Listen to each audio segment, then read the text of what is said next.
Welcome to the Coast Podcast. I'm Emily, a virtual assistant agency owner who left Amazon in 2019 to build my dream. And I'm Whitney, a freelance writer and communications consultant who never felt at home in a cube farm. We didn't see many people paving their own ways like we decided to, so we created this podcast to talk to others who were brave enough to pick a different path. Creatives, entrepreneurs, people doing their careers and their lives their way. Join us as we learn from them, get inspired, and show you beautiful paths less traveled. Not every road leads to the coast, but the ones that do come with a great view.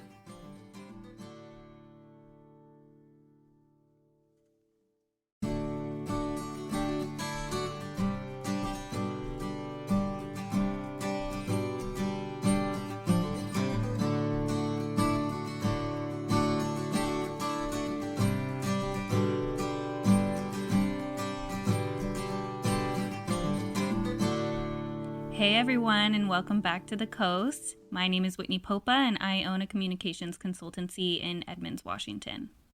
And I'm Emily Given, and I own a virtual assistant agency in Lynnwood, Washington. And today we have the major honor of speaking with Simone McNish, who is a diversity, equity, and inclusion coach in Seattle. So thank you so much for joining us, Simone. We're so happy to have you here. Yay, I'm so happy to be here. Thank you so much for inviting me. Of course. So, Simone, we've known each other I was trying to look back in our Instagram DMs, but my account got deleted, remember? So I actually don't know.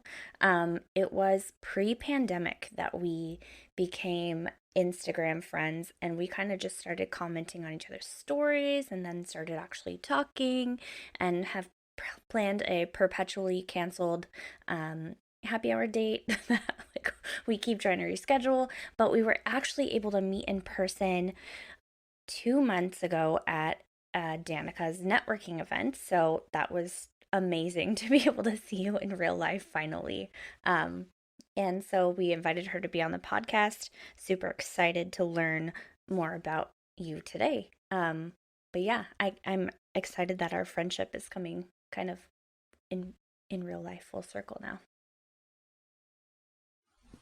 Yes, me too. I was so excited to meet both of you and actually put faces to the actual people. So I'm so happy that in-person networking is becoming a little bit safer and a little bit better. So yeah, I'm so excited. So tell us, what does it mean? What do you do as a diversity, equity, and inclusion coach, and or do you also call yourself something else? Totally. So, I go by a few different titles. I'm a coach. So I coach a lot of entrepreneurs. I coach different, I don't want to say employees, but I coach also leadership inside of different organizations on really individual allyship, advocacy, and making sure that equity is at the top of mind for, people who make big decisions at companies and also CEOs. So I work with a lot of solopreneurs and entrepreneurs who have small teams on really prioritizing inclusion in their marketing, in the foundation of their business, and really weaving equity into the fabric of what they stand for. So I also go by strategist. I do, like I said, a lot of inclusive marketing, strategizing. That's kind of one of my favorite things ever, is to think about how can we add a layer of inclusion into our marketing message? How can we really make sure that our values are being shown and we're not just, talking about how much money we make or capitalism, or really internalize some of these oppressive norms and behaviors that have become really popular in the online business industry. So I do a lot of stuff, and I'm a Gemini. I'm a Gemini and I'm a manifestor by human design. So I love just doing different things, working with a ton of different people and constantly feeling challenged. So I kind of feel like I've found my perfect career for now, to help a lot of different people in different industries. So yeah, that's kind of the short and dirty of what I do.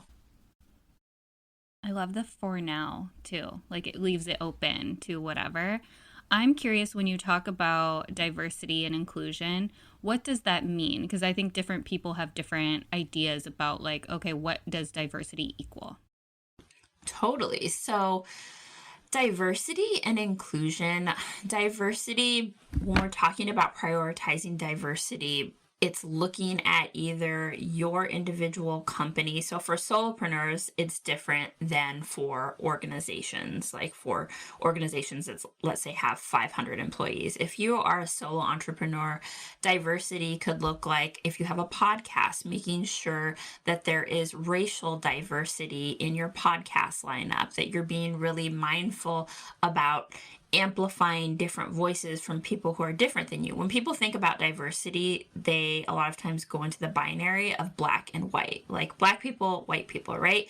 But racial diversity is just one layer of diversity. There's also neurodiversity. There's people who have ADHD and don't have ADHD, and there's people who have disabilities, right? So when we think about diversity for solopreneurs specifically, we're trying to make sure that we're creating inclusive spaces and environments for people who have all different backgrounds and different abilities.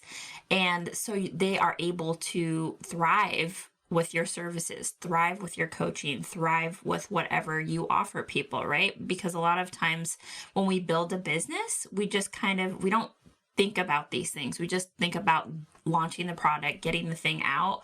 But we're not thinking about the human element. So when I think about diversity, is it safe? Is it a good place? Is it a good business model for all different types of people? And inclusion is, does everyone belong here? Or do the people who are the most marginalized or have been historically excluded, do those people belong here as well?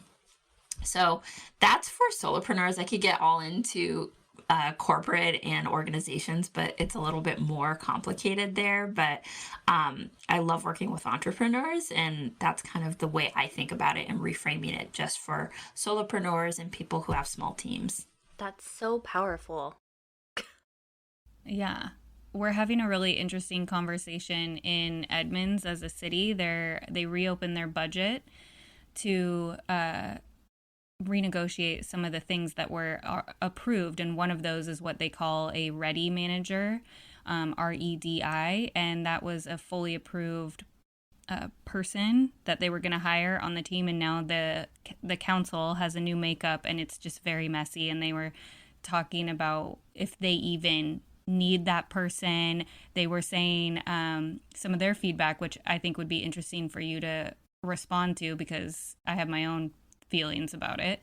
But one of the newer council members, who happens to be Asian American, he said it's not a one-person job. Like, we can't just bring in a ready manager and then all of a sudden we have diversity and inclusion. It needs to be the mayor's job and everybody out in the city. But I would argue to him, like, you got to start somewhere. We're not doing it now, so you got to allocate the funds to bring someone like you in. And then I battle, so you can respond to this however you want.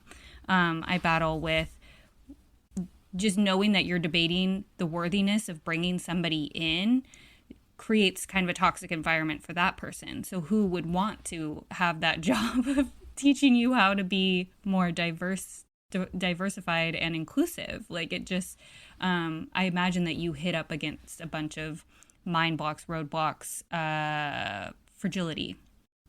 Totally. Yeah. So that's something that is seen in a lot of government and a lot of larger organizations, even smaller organizations that I go into.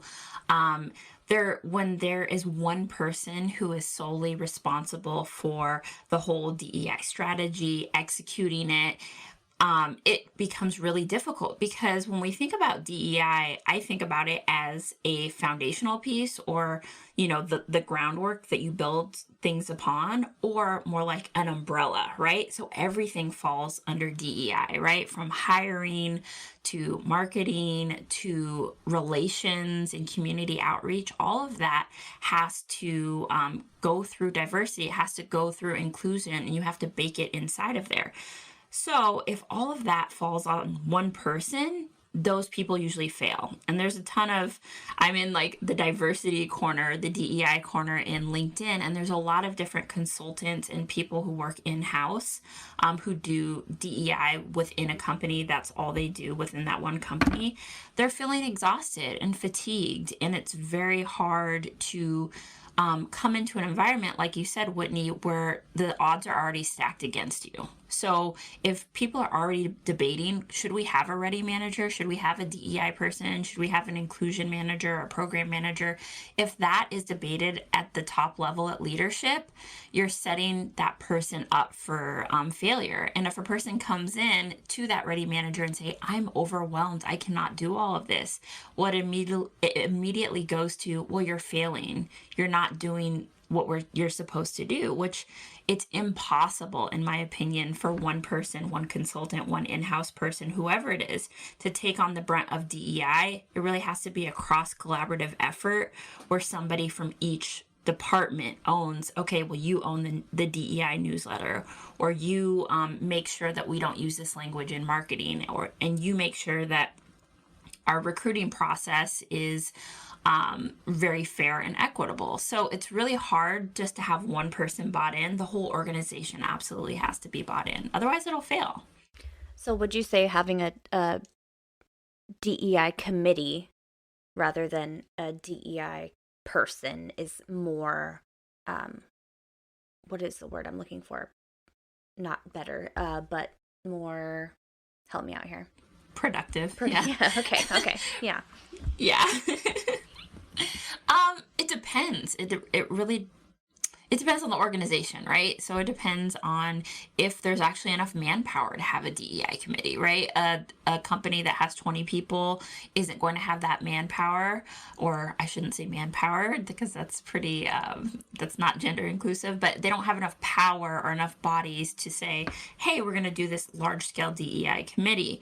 But I think that having multiple people bought in, however you want to do it, whether it's an employee resource group, whether it is a committee, whether it is leadership and someone or one or two leaders are really tasked with moving along DEI initiatives, then the more people involved, the better. And once people realize that DEI isn't just around, putting more people of color into the company, but it's really about making sure things are equitable and that there is a wide range of different people and abilities inside of the company, then that makes the company succeed. That makes working together succeed. That makes the environment more fun to be around, right? I mean, I've worked at places where it's very homogenous and you can feel it. It just feels like a very kind of stale culture where everybody's the same, everybody thinks the same, and it just you run against a lot of roadblocks and things like that. So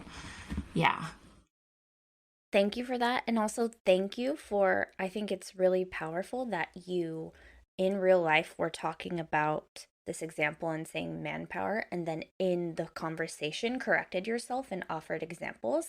And the fact that you're doing that and just gives an example of how to do that for everybody else in the real world. Like you might say something that's not, as you said, gender equitable, or make a mistake when you say something, but fix it in real time. Talk about how, yeah, that wasn't a great, to call yourself out. I love that you called yourself out or called yourself in or whatever you choose to call it. I like that. Yeah. And I think we're all like, I know that a lot of, the white people that I'm around, I'm just going to use that as an example for like when the Black Lives Movement got really big a few years ago, not that it wasn't before, but even bigger, there was a lot of people worried to say anything because they didn't know what they were going to say or how it would come across. They wanted to say the perfect thing. And I imagine that for you, that got heavy because then they're leaning on you and telling you, educate me and do the work for me. And it creates this emotional load for you as a person out here doing important work. And I'd love to hear from you, Simone, about like just how you carry that and what you do with the projections that other people put on you as they're like curious but afraid and going through their own shit to do this work? That's a really good point and question. I think that I was talking to someone very close to me in my life about this, and the load is definitely heavy. And at that time, I didn't realize it, how much it affected me at the time, because not everyone, but a lot of people, especially DEI practitioners and especially Black DEI practitioners like myself, were very just hands-on in the moment and saying, yes, we're going to do something. Yes, we're making a difference. But the aftermath of that was feeling used, feeling abused, people taking advantage everywhere from in my close personal life to clients and people that I was talking to casually. It really felt like every single white person or non-Black person in my life and in, or just in passing was saying, like, tell me how to make this better. Tell me how to do this. Like, I really want to help. When I'm a pretty blunt person, and I'm always like, well, did you do your own research first? Did you Google? Did you donate to an organization? Are you taking the time to educate yourself? Because I'm not a personal resource, and I always talk about this, but I am not your own personal resource. I am a consultant. I do this for a career, and you need to pay for my time. So unless I'm on a podcast, or unless I'm doing an Instagram live, or I'm answering questions, or I'm inviting that in, I have to set those boundaries. So boundaries are incredibly important to me, and I have to enforce them all the time. I've had ex-coworkers call me up and say, can you explain this to me? And I'm like, no, because I never hear from you anyway, and I'm not going to take this time, which is essentially consultative or coaching time, to coach you through feeling like a better person or feeling like an ally. I'm not doing that. So I think heavy wise, I've learned now, because anytime there's an event around racial justice or another Black person getting killed, I see a flurry of activity. I see people filling out applications to work with me. I see organizations kind of scurrying to hire people. And what I do is usually just distance myself and ask myself, is this aligned with my values? Am I taking on this project right now due to the timing and wanting to feel relevant? Then it's not a good reason to take on that project or take on that training. If it really feels aligned, and this is a company I really like and I share the same values with, then yes, I can do it. But also, do I have the time on my schedule? Do I have the emotional bandwidth? So my emotional bandwidth last year got very, very, very low, or I guess 2 years ago, 2 years ago got very, very low, and I had to put some really hard boundaries in place and kind of create some systems in my life to distance and to buffer from some people and some organizations, 100%. Yeah, because your business is personal, just like mine is, it's just so much comes back to you. And I know for me, and I'm not going to ask you because it's not your job, I'm going to tell people some of the resources that helped me a ton when I was digging into my own work around it. And I think it's an ongoing life process. But there are 2 local authors who are amazing, and 2 books that really helped me. So You Want to Talk About Race and White Fragility, both from authors from the area who are incredible. I'm not a big audio person, but I did listen to White Fragility. It was free on Audible for a while, which I thought was super cool. And then I read So You Want to Talk About Race, which they actually did a book club for in the local moms Facebook group, which has about 7,000 members in it. So I thought that was really cool that they did that. And then they contracted with the bookstore right in town, and everybody was reading it together. And the author is from Linwood. So that was really cool. Totally. I did want to note a little bit about White Fragility, just a little asterisk. When we are engaging in learning about racial equity, always, and I know that book was pushed around a lot. She's white. And the problem with that is that she gets paid $60K for a keynote. And there's a lot of racial, there's a pay gap, right? There's a large pay gap between white women specifically, and Black women, and Latina women, and Native women. And so when we're learning about racial equity, of course, and I'm not faulting you at all, but because this book was widely, pushed out, but when we're learning, we want to try to make sure that we're learning from the experiences of Black women or Latina women or Native women, because Robin DiAngelo, and I hope I don't get sued or anything, but she is a white woman who has learned from the experiences of Black people and brown people, and has said, I'm going to write a book and make millions of dollars off of keynotes.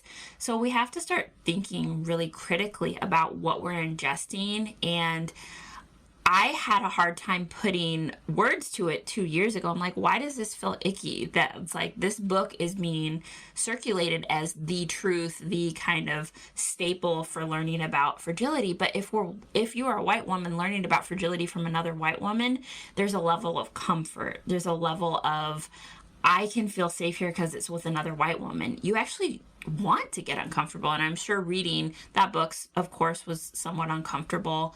But hearing about it, and that's why I also recommend listening to audiobooks from Black authors, from brown authors, because you can hear the pain and the emotion. And a lot of times when white authors talk about race and talk about like inequities, it can be there's a level of less lived experience. So I just wanted to put that out to the audience, because I know a lot of people have read it or it's in their cart right now and they're like, I want to read this. But you can read it, of course, but try to always prioritize learning from the people who have been oppressed. Like, I'm not going to learn about disabilities from a person who is an able-bodied professor who is like, yes, I'm really interested in disabilities, right? I want to learn from the person who has a disability, right? So just quick note. No, that's great. And along the same lines, like buying from like BIPOC businesses, and especially I saw that Bath and Body Works, I'm going to say it. They released this Black History Month product line, and it's just, we should be buying from Black-owned businesses. And I actually had a personal experience with this when George Floyd was murdered. I was like, I want to do something. And so I was like, I'm just going to design a Black Lives Matter t-shirt and then donate all the proceeds. And then there was this coach, I don't even know who it was anymore, that was going to 100% match the proceeds. So I was like, okay, I can do this. I know how to do this. I'm going to do it really quickly. So I did it. A bunch of people ordered. And then someone was like, why are you doing this? Why aren't you letting a Black person design these shirts and a Black person pay for this? And I was like, oh my God, I didn't even think of that. Like, why didn't I think of that? And it's just like acknowledging that, accepting it. And then really, like, I reached out to a local t-shirt artist who is a Black woman, and she was like, sure, I'll do this yeah. And so I was able to correct that mistake, but just like, I didn't even think of it. And that's the problem. Like, I didn't think of it. Yeah. Totally. I think that a lot of times when people are looking to get into advocacy work or make a difference, right, it jumps, instead of like the critical thinking part first and like stop, slow down, what is my role here? I did a training the other day on allyship and advocacy and really understanding your role in the collective liberation of all people, right? So in this case, we actually saw a lot of that. We saw a lot of t-shirts with Black Lives Matter. We saw a lot of people trying to do donations and organizing, things like that. When in times like that, one of the best things to do is to uplift, to amplify, and to redirect, like you said, to Black businesses, right? So it's at the time of our recording, it is February. It's Black History Month. So it is Black History Month. And I think that a lot of people think, okay, like, let me get my t-shirt together. Let me get my cute graphic together. If you're an entrepreneur, instead of let me amplify a Black-owned business, let me make sure that I'm buying. And so the big part there is the purchasing power, okay? Because we have this wealth gap. And it shouldn't just be during Black History Month. It should be all year round. So I always like to tell people, what should I do? Well, do you have the resources? Do you have the funds to support Black business year round? Maybe you shop at a Black-owned bookstore. Maybe what are the areas that you do a lot of something, right? Maybe you live in an area where there's a Black grocery store and you go and get groceries there every week, right? So that is way more impactful, knowing your role and also knowing exactly what contributions that you can make in your own life instead of following a checklist or just trying to do it yourself, right? You really want to make sure that you're in collaboration with Black-owned businesses and that you're also amplifying them and buying from them, because just sharing one thing on social media, it's like cool, but is that helpful? I would imagine that you have mixed feelings about Black History Month. Like, I have mixed feelings about Women's History Month or, Mother's Day. I'm like, thanks for the day. Yeah. Thanks for that. Yeah. Yeah. Yeah. Thanks for that nice performative month. Yeah. I mean, I definitely have thoughts about Black History Month. I have thoughts about Martin Luther King Day. I have thoughts about a lot of these holidays that were designed with the best intentions in mind. But the impact of these months are that it becomes more of a bumper sticker and becomes more of a look at me and I'm posting an MLK quote, or look at me, I bought from one Black-owned business this month.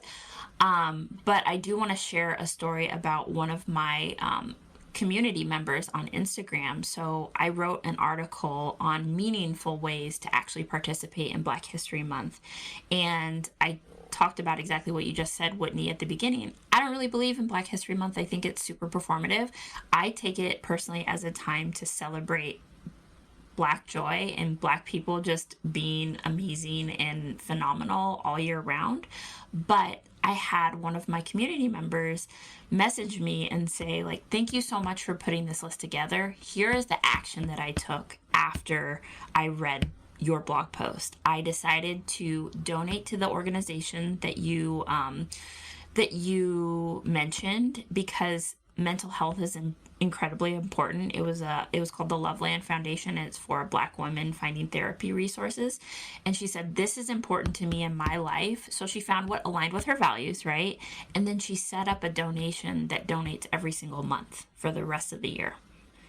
I don't know what's better than that, right? So she decided to take action. She DM'd me and then told me what that action was and how that affected her. That to me is the ideal interaction, instead of saying what else can I do, Simone? I read this whole article, but you didn't do any of the things I told you to do. Or you didn't take the time to brainstorm what would make sense for your life, right? So anytime I give a resource, I always make sure it's a springboard and a starting off place for you to make critical decisions based on your own life. Let's go ahead and link that article in the show notes, because I think that'll be really, really valuable to our audience, so they can take action as well. Yeah, I'm glad I asked. And I think about that too, to your earlier point, I don't think I would have read the Robin DiAngelo book if it hadn't been free on Audible, because I was looking into all these other ones. And then I was thinking as you were talking, and I'm just going to air out my fragility, because I think it's important for us to be honest about who we are and where we're at. I sent it to my mom when it was out, and I have a lot of family members who are exceedingly more fragile than I am. I'm not calling her out specifically, but I almost feel for them, because of the white comfort, that they need that. I'm not saying it's okay, but they almost need that comfort person to get to the next, now I'm gonna read the right stuff. Just thinking from a white person's perspective, I imagine that a lot of white people had that experience of oh, well, this woman, she kind of gets me in my life, and now I'm gonna use that.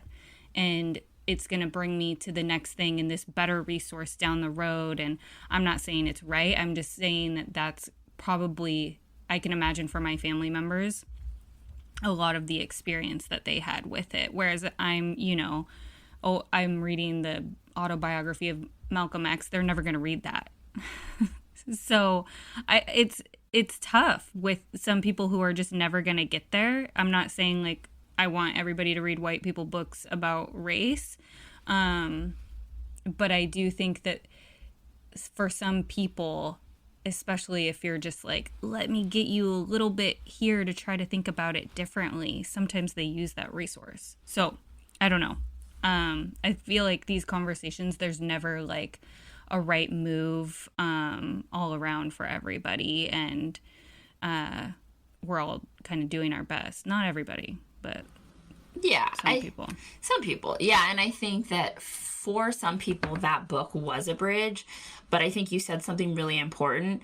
They're never going to read Malcolm X. They're never going to read the autobiography of Malcolm X or any of these more books that are deemed as radical by a lot of white people. So I always like to come back to, am I centering my message around white people and educating white people? And the answer is no. Absolutely not. And the answer is also no. I don't often meet people where they're at either. So I'm here, and if someone is behind me 5 steps and they say, hey, I care deeply about the liberation of Black lives. I care deeply about the liberation of all people. I care deeply about inclusion. I care deeply about anti-racism.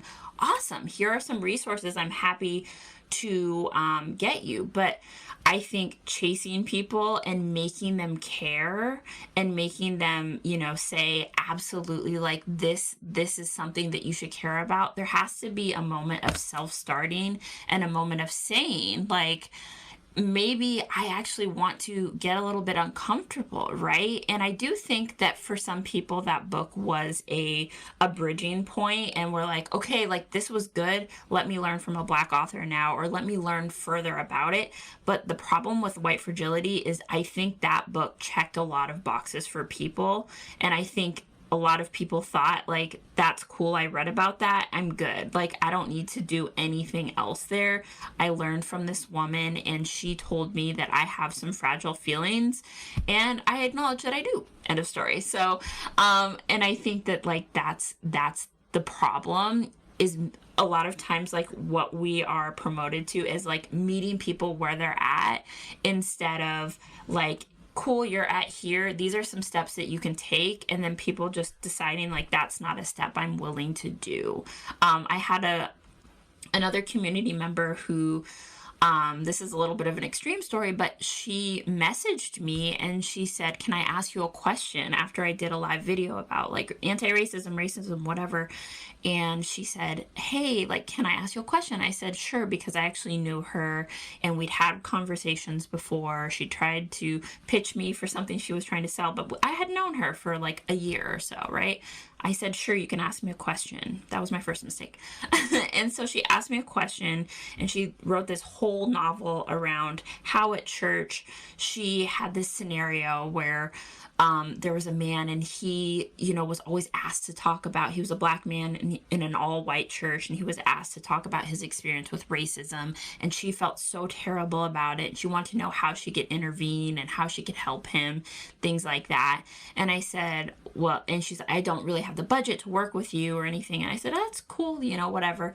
And so she was like, and all of this stuff is happening. So I talked it with her for about 20 minutes, and we went back and forth. And I said, well, why don't you do XYZ? Well, I don't want to do it because of this. Okay. Well, I actually have an anti-racism book. And I said, cool. I said, that sounds like something you could read and maybe take some of those tips. I actually don't have any she said, I don't have any bandwidth to read that book. I don't have any time to read it. And I said, but you have time to message me and ask me all about this book. And I said, you know what? Like, you're disrespecting my time, and you're disrespecting my, ability, my emotional labor in helping you for free right now. And she got very snarky with me, and I blocked her. And I'm not going to unblock her, right? And so I could meet her where she's at and say, okay, like I'm going to like take my time and educate you for the next 2 hours, but at the same time, for my livelihood and for my boundaries, that's a no-go. So finding that sweet spot between like, am I actually out here to advocate, to take action, or am I out here to just kind of get coddled? And I don't coddle people. That's against my values. Right. Yeah.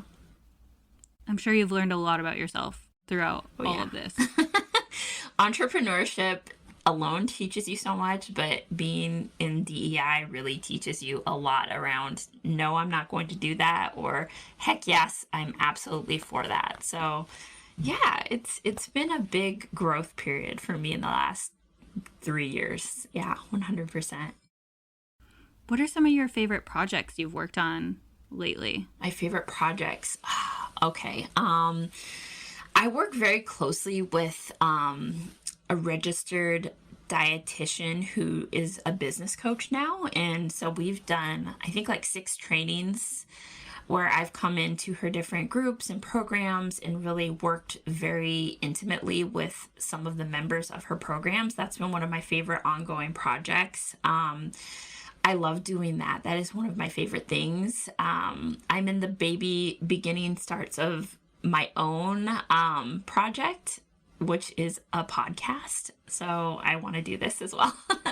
And I'm super excited, about doing that and just having it be very unfiltered, raw. Like, I'm going to be sharing a lot of opinions, but because I'm talking about sensitive subject matter, I am nervous, I am scared, I am feeling a lot of fear around it. But I just believe that it's something that needs to be put out into the universe, into the world, and it's going to be fun. So those are the 2 things that I'm really excited about. I could see you having your own talk show, Simone. You'd be so good. Oh my God. I would love that. I would love to be Oprah. That's my girl. That's my shining star. I love her. I do too. You've been an entrepreneur for 3 years, you said. What did you do before you were an entrepreneur? That was a lifetime ago. No. Before I was an entrepreneur, I actually worked in kind of the intersection between tech, beauty, and marketing. So I worked at a company, I'm not going to name their name, but they are a medium-sized tech company in Seattle. And so I was, very blessed to work there for 6 years before I got laid off in April of 2020 and decided to go full-time with my business. But it was a very startup environment, and I got a lot of really amazing, valuable experience. I worked on a great team, and I got to take some of my passion. I'm super passionate outside of DEI and anti-racism. I'm super passionate about beauty, and I love content creation. I love vlogging. I love all of that kind of world. I used to really want to be an influencer and a professional content creator, but I realized I really don't have the stamina for all that. So, but I think that all of these experiences, I've had literally probably 25 jobs. I don't even know. I've had so many different jobs within companies, outside, side hustles, things like that. And all of this experience has kind of helped me gain perspective on where I am today and kind of use those little nuggets of wisdom to where I am today. So I've done a lot of stuff. Yeah. I think both Whitney and I have had a lot of different jobs too. Well, I have for sure. And I think that it definitely, all of the different industries, all of the different positions have really helped you become a better entrepreneur because you're doing so many different things all the time. I always say like, maybe that's why I couldn't ever settle in an industry. Maybe that's why I know so many people from all these different walks of life because I'm supposed to. Like, I'm supposed to be right here, right, like working with all of these people. I don't think it's a mistake. Right. I think it was meant to be that way. Never. Absolutely. I think all of our job experience has led us to where we are, especially as business owners, because we have to be very scrappy. We have to be very solutions oriented. And I think all of these jobs that have led us up to running our own businesses have 100% aided us either in client relations, customer service, selling, all of these things, we've usually had some sort of job that, eclipses one of those areas. And I think it's so good just to have a wide variety of experience before starting a business, 100%. And Whitney, you always talk about some of your previous positions have helped you get really aligned with what you do want, right? Yeah, that's what I was just thinking about as you were talking about, like all my different jobs and the makeup of those companies and kind of the internal conversations people were having about this kind of work and resistance. I worked at one small tech company. It was a food tech company in Pike Place Market, and there was a woman on my team who was very passionate about making our team more diverse, and the owners were two white tech boys, and they were very resistant. And I find those types of personalities tend to be very triggering for me. And I saw her have a lot of emotion, and at the time I didn't think about it. I mean, I was comfortable because I was used to working with these tech boys that irritated me. But looking back, I even was thinking about that like last year as all of this became more apparent to me, and I was like, dang, I've been part of the problem. Like I wanted to be a person that fought next to her, and now I know better, so I'll do better. But like I said too, it's an ongoing thing for me too, and I think a lot about trans rights as well, and women feeling comfortable of all types, but especially women who are intersectional in different environments, and how we're not taking care of women in workplaces. Like part of the reason I left my last job was that nobody was taking care of me and my family in a way that made any kind of sense. I didn't want to afford the childcare that I would have had to and still be commuting super far every day, and for what? And now, we're fighting over our bodies. We're fighting over, do women even deserve to have any kind of decent leave? Our bodies aren't recovered for a year, and yet we're fighting over if we can get 6 weeks paid by the government. It's just terrible and exhausting. So all of these things are just so layered. There's so much. Totally. And I'm super passionate as well. Like, I'm a mom of two, and when I was laid off as well, I lost my maternity leave because I was pregnant. And so I'm super passionate about entrepreneurs having paid leave. Like, that's something that nobody talks about. Our lifeblood is tied to the success of our business. You can't work successfully in that first 3 to 6 months, even a year. I've really had to run and scale I hate the word scale, but like really run and be intentional about my business while I'm healing my body, things like that. So it was a huge transition, and that's why I'm super passionate about rights for mothers or even parents, right? I do believe that fathers or partners, anyone who's involved in making a baby or raising a baby should 100% have paid leave. Like, period. Canada does it. Other countries do it. Like, why can't we do it in the US? It doesn't make any sense with all the money that there is in the world. Like, it doesn't make any sense to me. And flexibility in their schedule. Yes. To be able to be a person who works and also a parent. Absolutely. The one thing, and I don't broadcast this often because I don't want to make anybody feel any sort of way, but for our life, for my husband having to be home, it's been a huge benefit for us because our family gets to be together and I get to have a little bit more support. And I know that not everybody has that. And I'm hopeful that one of the positive outputs of the pandemic is that people will recognize, employers, anybody will recognize us all as people who have lives and we work to live. And just that, like, my husband wouldn't have to, pretend that he has a meeting on his calendar to go to our kids' doctor's appointments now is pretty life-changing.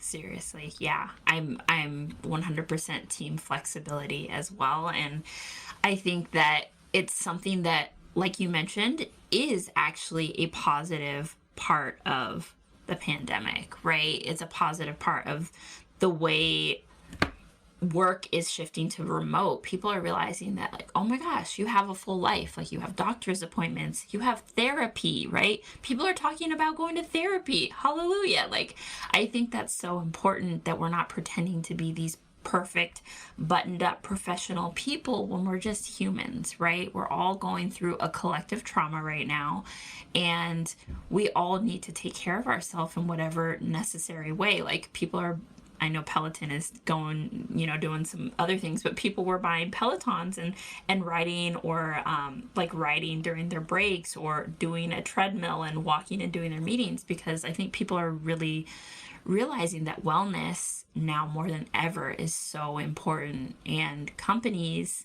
are realizing that if we take care of our people, then they're going to be happier, and we're going to have a better and more cohesive environment, which is not bad for anyone. It's a good thing.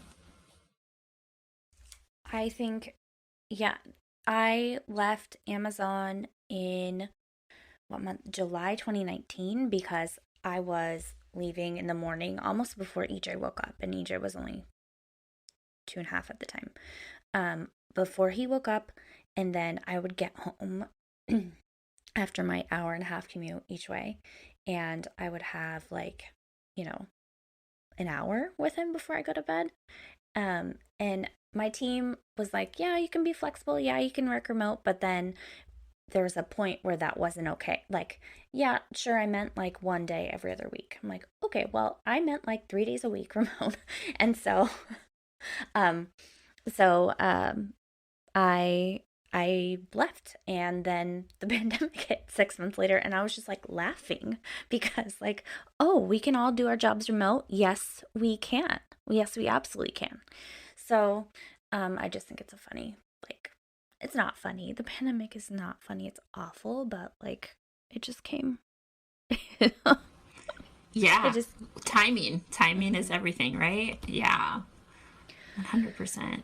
So, before we wrap up, we like to do lightning round questions, and I'm going to have Whitney's come up with some new questions. Recently, we used to have a set, so we're going to go into the lightning round really quickly. Yes. What are you proudest of in your business right now? Oh my gosh. That's hard. I think I'm proudest right now of the community that I've built. And I don't want to say it's all me, but just kind of attracting the right people who really get me and really support me. So, that's like one of my biggest accomplishments ever. Yeah. And that's important. And you should say, yes, I did this. I did it. Okay. Tell us about a book you read or a podcast you listened to recently that changed the way you're thinking about your life or your business. That's great. I just finished a book called Black Dignity in a World Made for Whiteness. Highly recommend it. I listened to it on Audible, and it's by Austin Channing Brown, and it's a great memoir about she's an activist and a DEI consultant. Maybe she's not a consultant, but she's an activist, and she talks about her experiences, and I felt very seen in a lot of her experiences. So it really changed my life and kind of helped me, like, put words to a lot of the things that I was thinking and feeling. So yes. Having the language is so powerful in every direction. Absolutely. I believe that in my soul. What would your last meal be? Cheeseburger. Cheeseburger that is incredible, like probably like medium cheeseburger, extra sharp white cheddar, tomatoes, pickles, lettuce, toasted brioche bun. This is amazing. Crinkle fries. Oh, yes.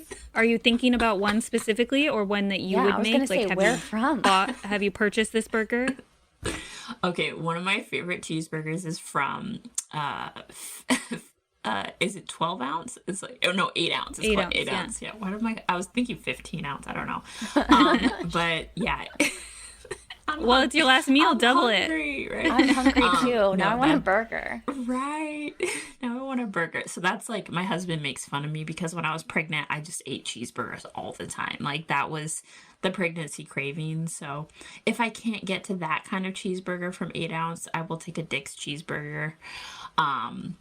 Two of them specifically and some fries. So last meal, definitely. That was me and enchiladas when I was pregnant. God, I love Every Friday enchiladas. night, I was like, Mine was "Can we corn go dogs. get our enchiladas." Right. Like gross corn dogs Both from like amazing. 7-Eleven. So bad. Ew. So bad. Listen, I love 7-Eleven food. So good. I don't think I've tried it. I'm open they're though. I try all taquitos. food. Taquito. Eat the taquitos. Chicken and cheese, the ones that roll. Like, All when you day. walk They in and they're roll just rolling around. all day. I do like a pizza stick too. So Oh, me too. The Safeway pizza stick. Mm-hmm. Done. what's the best business purchase you've made in the last 6 months under $100? Oh my gosh, under $100. And you can cheat. It's your question. You can do whatever. You can say I don't have under 100. I don't really have anything under $100. I'm sure I do, but so this isn't a business purchase, but I just got a milk frother, and that is not a business decision, but it helps me like be productive because I get my little nice tea and I get all situated. So that was a gift from my sister. Shout out to my amazing sister who just sends me random things on Amazon that I've been talking about. So she's like, you had a hard week. Here is a milk frother. I'm like, listen, we all need people like that in our lives. Mm-hmm. So I would say that's my best business purchase or business thing that I've acquired. Even though it's not really business related, yeah. It is, though, because it makes you better at your business. It does, yeah. I love my milk frother. We have a luxury. A couple backups even now because we've had so many people buy them off our wish list. What is lighting you up lately? What's lighting me up lately is I've been having a month of self-care. Well, actually, since the beginning of the year, I've been having self-care focus. So got my hair cut, got my nails done, had 2 massages, actively planning to get my eyebrows done. Yes, at Benefit, I'm going to go get my eyebrows done. So that has been lighting me up because that has been making me a better mom, partner, business owner, and just making me feel good. So yeah. Before we just say thank you and goodbye, I know you have to go. I wanted to say one thing about your mention about the podcast. We had the same feeling right before we started our podcast. We actually met with our friend who we're interviewing soon, Richard Taylor. If you're not connected with him, he's amazing and doing amazing work. Okay.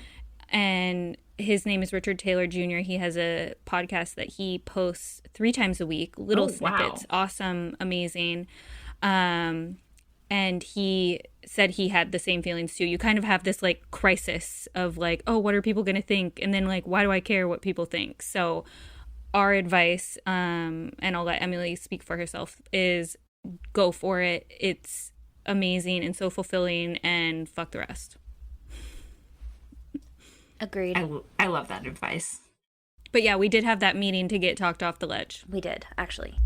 Before we let you go, how do people find you? How can people connect with you, Simone? Yes. So I am on Instagram, LinkedIn. Those are my 2 ones that I'm mainly on the most. So if you find me on LinkedIn, it's Simone McNish, McNish. And on Instagram, same thing. If you just search for me, like I'll pop right up. So I'm super friendly. And if you liked this podcast or you have a question and you came from the podcast specifically, then I will answer that question. So yeah, that's where you can find me. Thank you so much for joining us. Thank you, Simone. We appreciate it so much. And we have so much more to talk about that we might need a part 2. I'm so down for a part 2. And if we can talk more about the burgers and the food as well, too. So, absolutely. Yeah. And I think that's a misconception of your work, that it's always heavy and that you're not a fun person because you do this work that can be heavy. Right. And that's not true.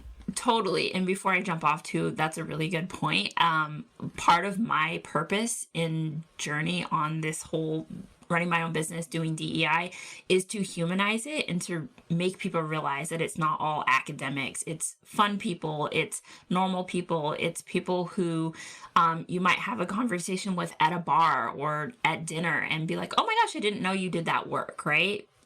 Because it can be important to all of us. And so when I do my podcast, it will be a lot of off the cuff, talking about food, talking about random stuff, because I think that's important too. And it's not just this heavy, heavy work and oppression all the time, right? Mm-hmm. Absolutely. Yes. Thank you so much. We appreciate you. Thank you, Yes, Simone. you're welcome. Happy hour cheeseburger soon. Yes. Yes, all of us. Let's do it. Okay. I'm ready. All right. All right. Bye, Simone. Bye. Bye. This episode's music was provided by Sloan Best. And editing provided by Kayla Shu.